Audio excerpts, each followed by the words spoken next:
productive life, but sometimes we just need a little help.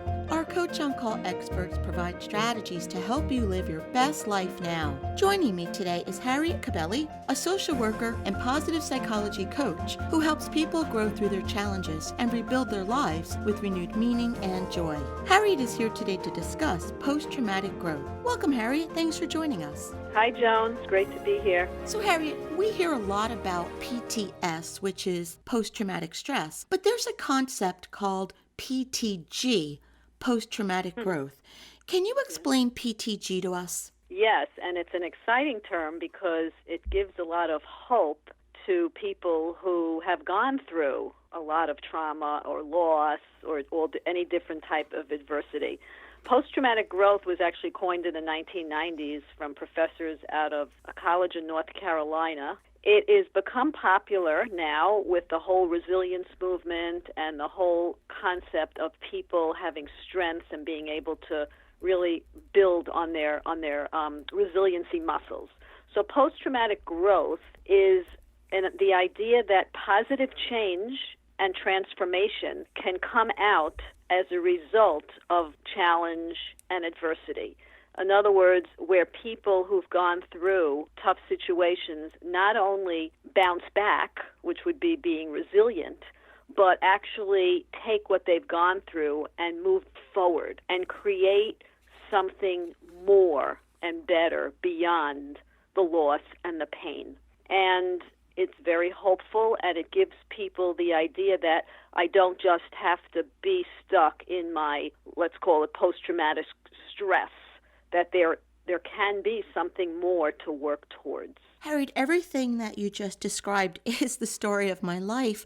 The work I'm doing, everything, having this conversation is the aftermath of tremendous loss and challenges. So what do you believe are some of the things that people can aspire to or hope for as an outgrowth of loss or adverse circumstances? Again, out of this concept came 5 areas of potential growth that were uncovered by these 2 professors out of North Carolina.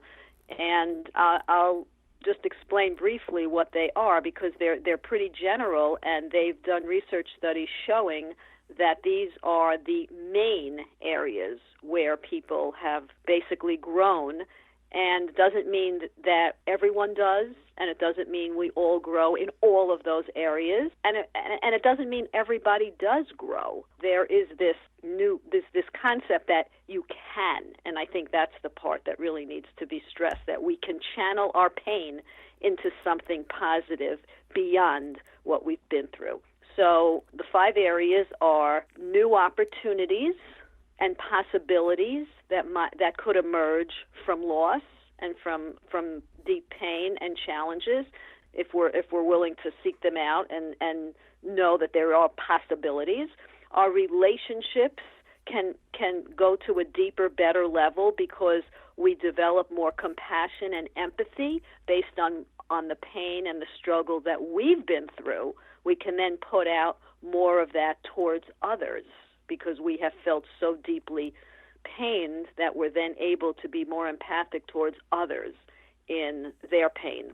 There's an increase in a kind of a self-confidence of strength that, wow, if I was able to go through this, then hopefully I can meet other challenges. So that increase in confidence that I can do it. And another huge one is we develop a greater appreciation for life. In other words, we don't take things for granted. We savor and revel more in the beauty, in every little opportunity. There is a much deeper sense of joy and appreciation for the smaller things, shall we say. And last is spiritual and one's belief system. And in that category goes the idea of developing new meaning, or as I like to say, repurposing our lives. After something difficult that's befallen us, we then seek out new meaning and new purpose. And what are we going to do with what we've had to deal with that goes beyond ourselves, that we can in ways give back, that are transcending.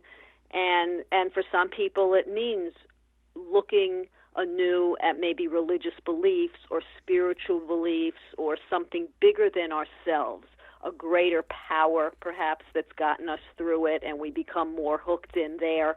So just in general, these are the 5 big areas where people can grow and hopefully know that it's available. And a lot of times it's not so obvious, like on the outside where people can say, oh, I've started this organization because, of this loss, or I've written this book or whatever. It may not be as overt and obvious and external, but a lot of times people go through these inner shifts, these inner transformations that allow for living better, living with a stronger sense of urgency, living with a greater sense of appreciation, again, living with deeper values and meaning.